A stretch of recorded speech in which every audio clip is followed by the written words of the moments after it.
Sapporo gleamed under neon lights, a city humming with life even as winter's chill swept through its streets. Banners and digital billboards blinked pink and blue above the endless rush of people.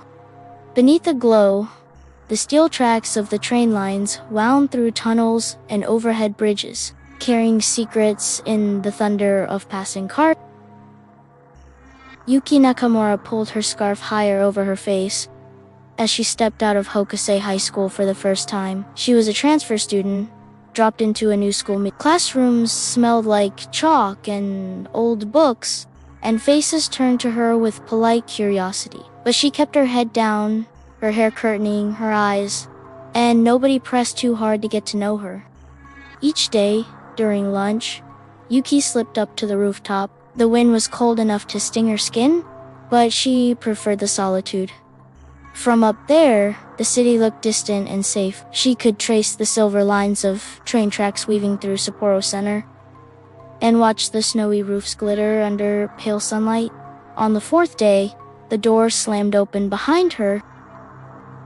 Laughter poured out as a group of girls burst onto the rooftop. At the center of them was Mari Tanaka, tall and radiant, with perfect hair and an iPhone practically glued to her hand. "Oh, look," Mari said, voice echoing across the gravel. "It's the rooftop loner." Yuki tensed, trying to slip away, but Mari blocked her path. "Don't you talk?"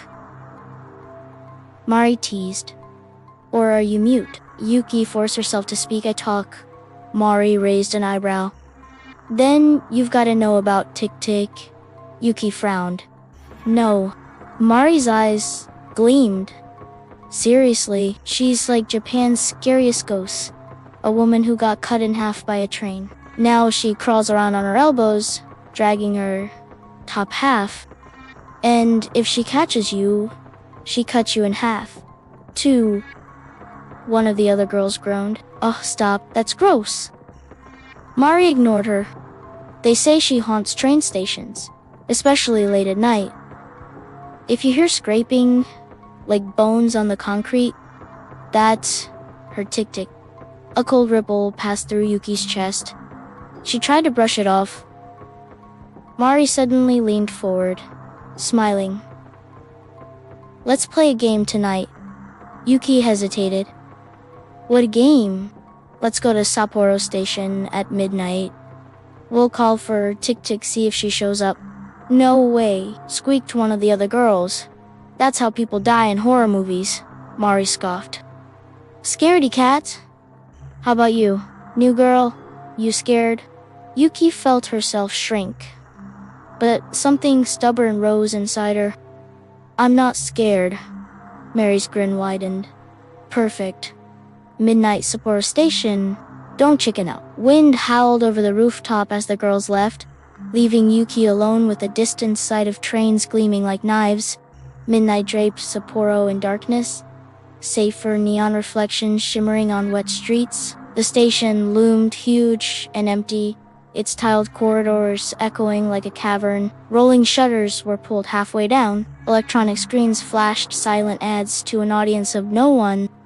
Mari Tanaka was already there, bouncing on her heels, filming herself with her phone.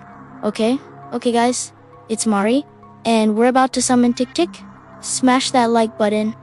Yuki appeared at the edge of the shadows, shivering under her thick coat.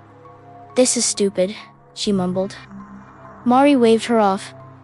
"Tick, tick, tick, tick. Where's your body?" The echo of her voice skittered down the long platform. Yuki glanced nervously at the rails below. "Don't do that." Mari stepped closer to the edge. "Come on, tek-tek, show yourself."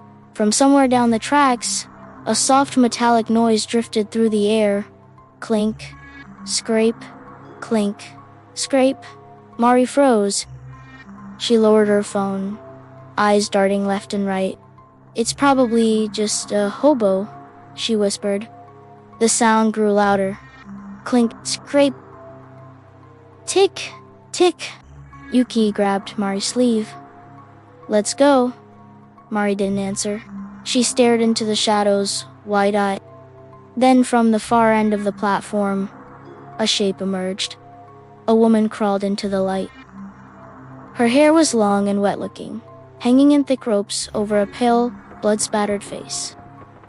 She wore what might once have been a school uniform, but it was shredded, soaked in dark stains. Her torso ended at the waist.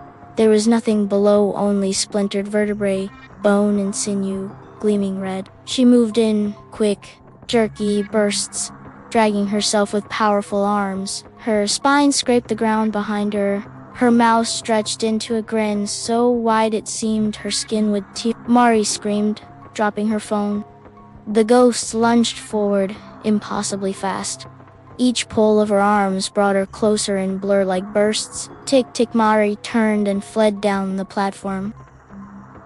Yuki tried to follow but stumbled on Mari's fallen phone, crashing to her knees. The creature closed the distance in a second, one ice-cold hand seizing Yuki's ankle. A voice wheezed out of its bloody mouth.